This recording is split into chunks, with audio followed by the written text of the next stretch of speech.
নমস্কার বন্ধুরা, ফ্লেভার ফ্যান্টাসিয়ার নতুন একটি এপিসোড নিয়ে আবার হাজির হয়ে গেছি। শীতকাল মানেই পিকনিক পিকনিক মন। শীত ছাড়া পিকনিক জমেই না। তাই বছরের এই সময়টা ঠান্ডা বেশি বা কম যাই পড়ুক, একটা ছুটির দিন দেখে দল বেঁধে পিকনিকে তো যেতেই হবে। ডিসেম্বর জানুয়ারি মাস পিকনিকের জন্য একেবারে উপযুক্ত। হয়তো সেটা হবে ক্রিসমাসের দিন বা নিউ ইয়ারে। পিকনিক বাড়ির ছাদেও হতে পারে, আবার বাড়ির বাইরে কোথাও গিয়েও হতে পারে। পিকনিকের মেনু প্ল্যানিং এর সময় কোন কোন জিনিস নজরে রাখবেন ভাবছেন নিশ্চয়ই। আজকের প্রতিবেদনে এই লিস্টটা একবার দেখে নিন। আশা করি আপনার প্ল্যানিং এ হেল্প করতে পারবো আমরা। তাহলে চলুন আর কথা না বাড়িয়ে আজকের এপিসোড স্টার্ট করা যাক।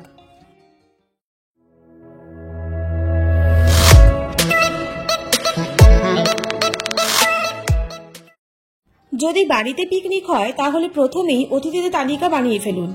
এ ব্যাপারে দেখে নিন বেশি ভিড় যেন না হয়, বরং একটু বেছে নিয়েই তালিকা তৈরি করুন। এতে আপনার অ্যারেঞ্জমেন্টসে সুবিধা হবে। যদি বাড়ির ছাদে পিকনিক করা হয় তাহলে বাড়ির ছাদকে সুন্দর করে সাজিয়ে তুলুন।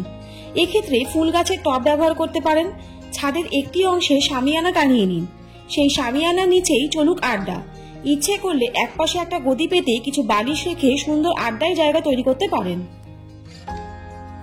এরপরে ডিসাইড করুন রান্না হবে নাকি অর্ডার করবেন। পিকনিক মানে একসঙ্গে হুল্লোড়। বেশিরভাগ সময় পিকনিকে গিয়ে রান্না করার ছবিটা বাঙালিদের মধ্যে বেশি দেখা যায়। আবার অনেকে একসঙ্গে কোনো একটা বাগান বাড়ি বা পার্কে গিয়ে পিকনিক করেন, আর ঠিক সময় চলে আসে অর্ডার করা খাবার। আপনার পিকনিকটা কোন ধরনের সেটা ঠিক করুন আগে। অর্থাৎ স্পটে গিয়ে রান্না করবেন নাকি খাবার অর্ডার করবেন, সেই ডিসিশন আপনাকে আগেই নিতে হবে। সঠিক উনুন ব্যবহার করুন। উনুন বেছে নেওয়ার ক্ষেত্রে সাবধানতা বজায় রাখুন। যেখানে রান্না হবে দেখে নিন তার পাশে যেন কোনো কাপড় বা কাগজ, প্লাস্টিক জাতীয় জিনিস না থাকে। যদি বাইরে কোথাও গিয়ে পিকনিক করেন তাহলে কত দূরে আপনার পিকনিক স্পট, সেখানে পৌঁছাতে কতক্ষণ সময় লাগবে সেটা আগে হিসেব করে নিন।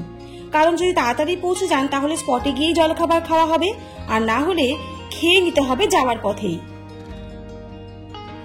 ধরুন পিকনিক স্পটে পৌঁছানোর সময় বাসেই আপনি ব্রেকফাস্ট সার্ভ করবেন। সেক্ষেত্রে এমন কিছু মেনুতে রাখুন যা বাসে বসেও খেয়ে নেওয়া যায়। লুচি থাকলে শুকনো তরকারি রাখুন।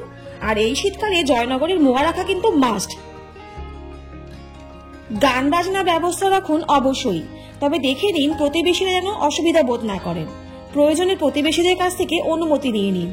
আর যদি পিকনিক স্পটে গিয়ে পিকনিক করেন তাহলে অবশ্যই অন্য গ্রুপকেও খেয়াল করবেন যাতে কারোর অসুবিধা না হয়। আপনাদের গ্রুপে কতজন অ্যাডাল্ট থাকছেন আর কতজন শিশু, সেই হিসেব মাথায় রেখে মেনু সেট করতে হবে। কারণ শিশুর সংখ্যা বেশি থাকলে তাদের জন্য কম ঝালের রান্না বা হালকা রান্নার ব্যবস্থা রাখতে হবে। আবার দলে টিনেজার বেশি থাকলে তাদের পছন্দ মতো রাখতে হবে স্পাইসি ফুড। খাবার মেনু তৈরি করুন সবার সঙ্গে আলোচনা করি। যেহেতু শীতকাল, পিকনিকে অবশ্যই যেন থাকে চা কফির ব্যবস্থা। আপনি হয়তো পিকনিকে গিয়ে মাংস ভাত খেতে পছন্দ করেন, আপনার দলের হয়তো আরো 3 জনের সেটাই পছন্দ, কিন্তু বেশিরভাগের পছন্দ চাইনিজ খাবার। তাই যারা পিকনিকে যাচ্ছেন তাদের বেশিরভাগের কোন খাবার পছন্দ সেটা জেনে নিয়ে মেনু ঠিক করুন। মেন কোর্সের পাশাপাশি প্রপার স্ন্যাক্সের ব্যবস্থা রাখুন পিকনিকে। কারণ পিকনিক মানেই পানীয়র ব্যবস্থা থাকে বেশিরভাগ ক্ষেত্রে, সেখানে স্ন্যাক্স লাগবে। আবার যারা পানীয়তে আগ্রহী নন তাদেরও আলাদা রিফ্রেশমেন্টের প্রয়োজন হবে। ফলে মেইন কোর্স সেট করতে গিয়ে স্ন্যাক্সের কথাটা ভুলে গেলে কিন্তু চলবে না। যদি বাড়ির ছাদে পিকনিক করেন তাহলে রাতের বেলা পিকনিক করলে আরেকটু সজাগ থাকুন। খোলা আকাশের নিচে মোটেই পিকনিক করা উচিত হবে না। অন্তত বসার জায়গাটা একটা ছোট্ট মতো প্যান্ডেল করে নিন। মাটিতে বসে না খেয়ে চেয়ার টেবিলের ব্যবস্থা করে নিন। Last but not the least, সব থেকে ইম্পর্টেন্ট বিষয় হলো আপনাদের দলের কারোর কোনো খাবারে অ্যালার্জি রয়েছে কিনা তা জেনে নিন আগে থেকেই। তার একটা লিস্ট তৈরি করুন।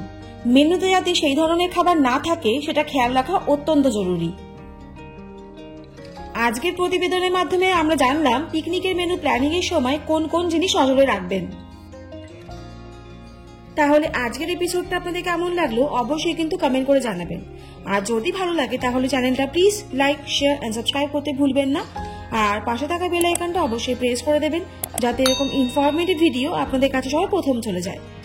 দেখা হচ্ছে নেক্সট এপিসোডে। ততক্ষণের জন্য খুব ভালো থাকুন, শীতটা খুব এনজয় করুন, আর পিকনিকটা মনে করে কিন্তু করবেন। এই 31 আসছে কিন্তু। তাহলে আজকের জন্য টাটা।